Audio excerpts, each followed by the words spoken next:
Hi, welcome back to the channel. So, today I'm going to do a review of my new phone, which is the Sony Xperia 1 II, which is a bloody awful name.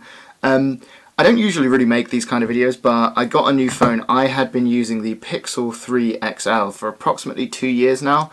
I love this thing, but there were a couple of things that made me upgrade from it. One was the speakers had started to go a bit weird, so one of the things I use my phone for a lot is listening to YouTube out loud, and this just wasn't functioning, really. It was just really crackly. The other thing is the charging port was just full of crap. I've tried cleaning it so many times, I got it to work a bit, but it just wasn't working, and I was having to resort to wireless charging. So, I upgraded it to this beautiful Xperia 1 II, which is, Sony released it, I believe, about 6 months ago.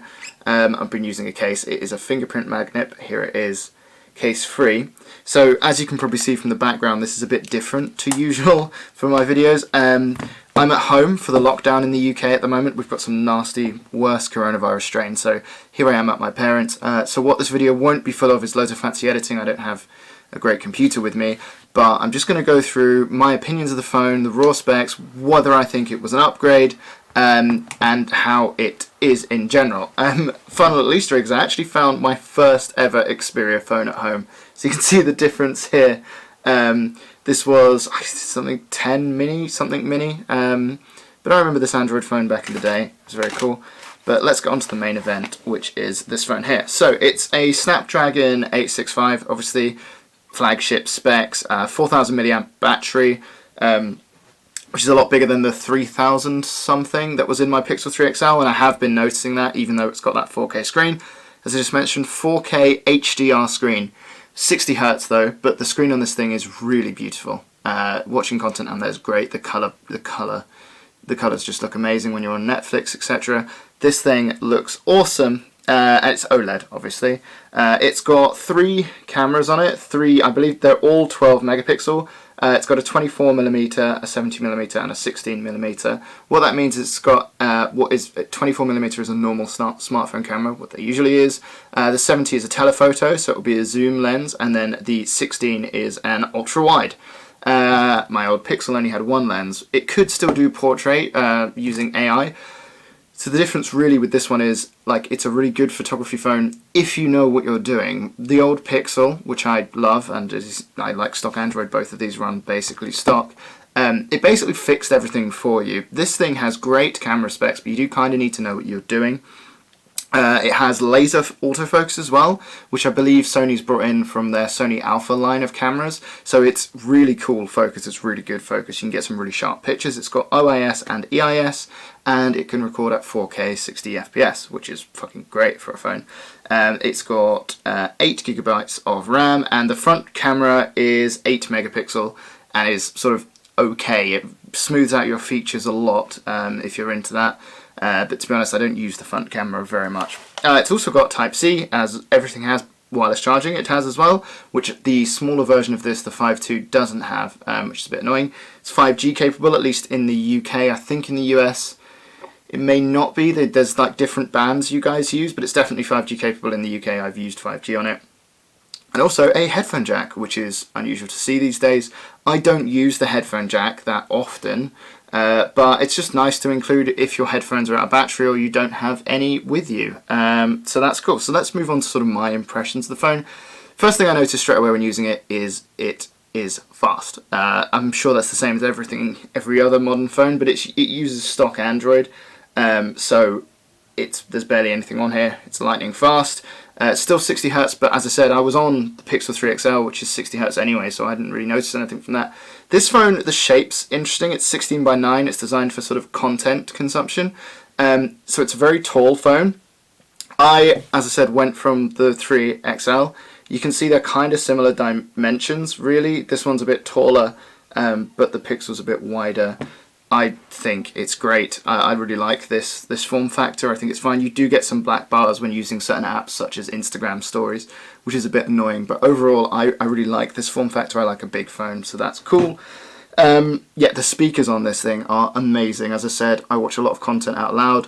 They are excellent. I love the dual front-facing speakers. I would get the phone just for that, if I'm honest. That was one of the things that really drew me in.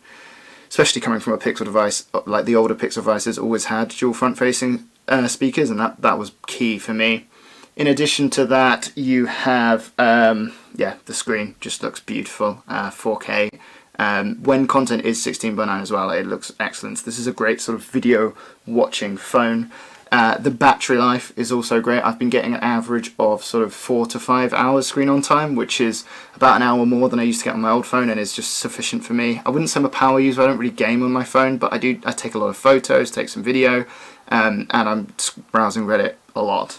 But yeah, so drawbacks of this really is the aspect ratio is a bit weird, as I said. It means you can get some black bars. The camera isn't slow to focus, but because it doesn't have the AI trickery that the Pixel has, you can get some blur if the lighting's not quite right, and therefore it chooses a bit of a slower shutter speed. Then that means that you can get some kind of blurry images. But if you know a little bit about how to take photos, there's some great pro apps on this, and same for video, that allow you to really control everything to a level that the Pixel doesn't have, and then you can get way better pictures out of this if you try. So what I'd say is the Pixel's easier to take photos with, and will produce a better photo 90% of the time, but if you really try with this phone, you can definitely produce a better image. And on a similar vein, there's no night mode in this phone, there's none of that AI trickery, but there is sort of a Google camera crack that is being worked on for this phone, although I think you have to kind of pay for it to try and fund the project, because Sony's phones are not very popular, although I think, to be honest, they deserve to be. Similarly, because it's not that popular, it can be a little more difficult to get cases and screen protectors. I did manage to get them, but the choice isn't really there here in the UK. I just got a Spig-N case. I always think they make great cases, what I used to use on this, and I think that's good. Overall, oh yeah, the price. I'm on a contract, so that seems to be less relevant generally for me, but I think the retail on this is like £1,200, which is very expensive, but it's been on sale recently about everywhere, and I think I paid for it about £800, which I think is a great price for this phone. It's general flagship phone price, and I think it's really good. Fingerprint scanner also is on the lock button, which I really like. There are some annoyances about that, like if you just don't actually want to unlock the phone and want to look at the lock screen, sometimes it goes straight in, but it's very sensitive, very fast, and that's cool. But I do kind of miss having one on the back and also using it to scroll like on the Pixel. That was a cool feature. But overall, yeah, I really like this phone. I definitely would recommend buying it, and I think it's great all round. If you enjoyed this video, please like and subscribe. If there's anything else you want me to put out, any reviews you want me to do, please let me know. I recently got an Oculus Quest 2, and I think that thing's bloody amazing, so I'll probably do a video on that. But thank you very much for watching, and I'll see you guys next time.